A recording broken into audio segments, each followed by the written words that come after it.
বদর যুদ্ধের সময় মুসলমানদের হাতে অনেক মুশরিক বন্দী হয়। সেই বন্দী মুশরিকদের মুসলমানরা অতি সামান্য মুক্তিপণের বিনিময়ে মুক্তি করে দিতে চাইলে মুশরিকদের কাছে সেই সামান্য মুক্তিপণটাও বিশাল হয়ে দাঁড়ালো।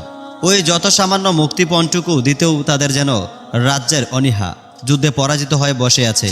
কোথাও চেষ্টার সর্বোচ্চটা দিয়ে মুক্ত হবে তা নয়, তারা গো ধরেছে মুসলমানদের তারা কোনোভাবেই মুক্তিপণ দেবে না। যদি দিতেও হয় মুসলমানরা যে পরিমাণটা দাবি করেছে সেই পরিমাণ দিতে তারা ইচ্ছুক নয়। যেহেতু ইতিপূর্বে মুসলমানদের তারা নিদারুণ কষ্ট দিয়েছে, তাদের জানমালের ক্ষতি সাধন করেছে এবং সর্বোপরি মুসলমানদের বিরুদ্ধে যুদ্ধেও নিপতিত হয়েছে, সুতরাং ধরাশায়ী হওয়ার পর মুসলমানদের পূর্ণ স্বাধীনতা আছে তাদেরকে যা ইচ্ছে করবার।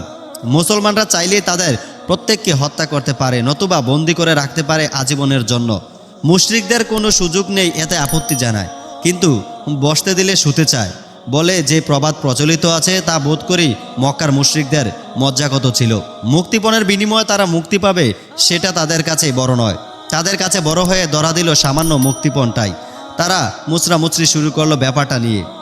এই জায়গায় আমরা একজন ক্ষমতাবান রাজাকে কল্পনা করতে পারি। ধরা যাক অন্য এক রাজ্যের সাথে লড়াই করে তিনি বিজয়ী হলেন এবং তার হাতে জমা হলো অসংখ্য যুদ্ধবন্দী। সেই যুদ্ধবন্দীদের প্রাণে না মেরে তিনি মুক্তি করে দিতে চান, তবে তা একেবারে বিনামূল্যে নয়, সামান্য মুক্তিপণের বিনিময়ে। রাজা চাইলে তাদের মৃত্যুদণ্ড দিতে পারতেন, কিন্তু রাজার মহিমায় তারা জানে বেঁচে গেলে এই যাত্রায়। এমন মহানুভবতা যদি কোনো রাজা দেখায়, যুদ্ধবন্দীরা রাজাকে মর্যাদার কোন আসনে বসাবে ভাবুন তো। তারা নত মস্তকে রাজাকে কুর্নিশ করবে আর জোর গলায় রাজার মহিমা কীর্তন করবে। ক্ষমতা থাকা সত্ত্বেও শত্রুর গলায় তিনি তলোয়ার না উঠিয়ে খুলে দিতে যাচ্ছেন তাদের দেহের বাঁধন। এমন উপকারের কথা এক জন্মে ভোলা যায়, কিন্তু এই দয়া আর মহানুভবতার কথা বিস্মৃত হয়ে যা তারা যদি সেই রাজাকে উল্টে প্রশ্ন করে বসে কেন তাদের মুক্তিপণ দিতে হবে, কিংবা রাজার আদেশ পালনে তারা যদি গড়িমসি করে, তখন কেমন হবে সেই রাজার মেজাজ মর্জি? স্বভাবতাই রাজা অসম্ভব রেগে যাবেন।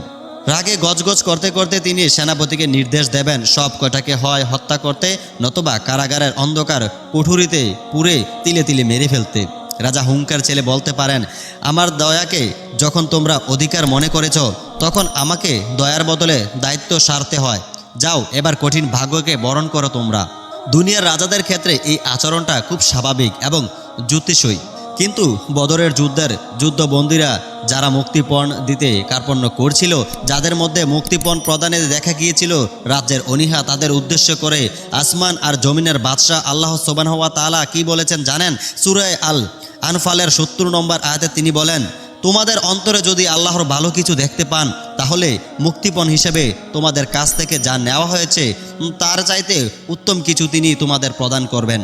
প্রথমত, তারা ছিল মুসলমানদের জন্য ভয়ঙ্কর শত্রু, তাদের অত্যাচারে অতিষ্ঠ হয়ে উঠেছিল মুসলমানদের জীবন। দ্বিতীয়ত, তারা সকল যুদ্ধবন্দী হিসেবে তাদের সাথে যে কোনো ব্যবহার করার অধিকার মুসলমানদের আছে। তৃতীয়ত, মুক্তিপণ আদায়ের কার্পণ্য করে তারা বস্তুত আল্লাহর সিদ্ধান্তকেই অসম্মান করেছিল। এই অবাধ্যতার কারণে আল্লাহ সুবহানাহু ওয়া তাআলা ইচ্ছা করলেই তাদের মুখোমুখি করতে পারতেন চরমতম শাস্তি। এত দশত্বেও আল্লাহ সুবহানাহু ওয়া তাআলা দুনিয়ার কোনো রাজার মতো করে গর্জে ওঠেননি। রাগ আর ক্ষোভে ফেটে পড়ে সকলকে হত্যা করে কিংবা জীবনের তরে কারাগারে পুরে রাখার নির্দেশও দেননি। বরং তিনি যা বললেন তা হলো, এইটুকু মুক্তিপণ তোমরা দাও, দিয়ে তোমাদের মুক্ত করো। এরপর আল্লাহ তার তোমাদের অন্তরগুলোতে কোনো ভালোর সন্ধান পান, যদি তোমরা সত্য আর মিথ্যার প্রভেদ বুঝতে পারো, যদি তোমরা আল্লাহর রাসূল যে সত্য নিয়ে এসেছেন তা অনুধাবনে সক্ষম হও, সত্যিকার আল্লাহর দিকে যদি তোমাদের অন্তরগুলো ঝুঁকে, তাহলে আল্লাহ তোমাদের সাথে ওয়াদা করেছেন তোমাদের কাছ থেকে আজ যা আদায় করা হচ্ছে তার চেয়ে অনেক গুণ উত্তম কিছু তিনি তোমাদের প্রদান করবেন। আচ্ছা, এমন দয়া, এমন মহানুভবতার দৃষ্টান্ত ইসলাম ছাড়া মানুষ আর কোথায় পাবে বলুন তো? ব্যক্তিগতভাবে এই আয়াত আমাকে একটু অন্যায়ভাবে ভাবালো। আল্লাহ সুবহানাহু ওয়া তাআলা মুশরিকদের সাথে ওয়াদা করেছেন যে যদি তাদের অন্তরে ভালো কিছু তিনি খুঁজে পান, তিনি তাদের এমন বিনিময় প্রদান করবেন যা তাদের কাছ থেকে আদায় করা বস্তুর চাইতে উত্তম। ভাবুন তো, এই আয়াতটা কি আমাদের বেলাতেও সমানভাবে খাটে না? আমাদের অন্তরেও আল্লাহ সুবহানাহু ওয়া তাআলা যদি কোনো ভালোর সন্ধান পান, যদি কোনো ভালো অভিপ্রায় আমাদের অন্তরের মাঝে বিদ্যমান থাকে, তবে কি তিনি আমাদের এমন উত্তম বস্তু দেবেন না যা আমাদের জীবন থেকে হারিয়ে যাওয়া বস্তু থেকে উত্তম?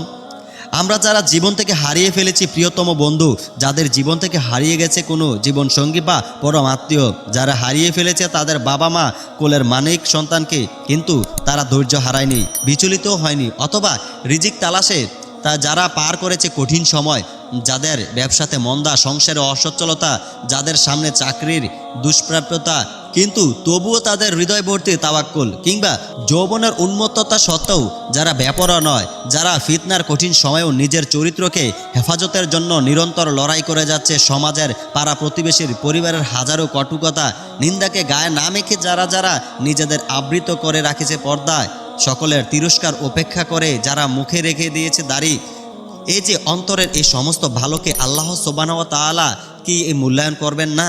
অবশ্যই করবেন। এইসবের পেছনে আমাদের যে ত্যাগ আর সংগ্রাম, একদিন আল্লাহ সুবহানাহু ওয়া তাআলা এইসবের বিনিময়ে আমাদের অতি অবশ্যই উত্তম প্রতিদান প্রদান করবেন।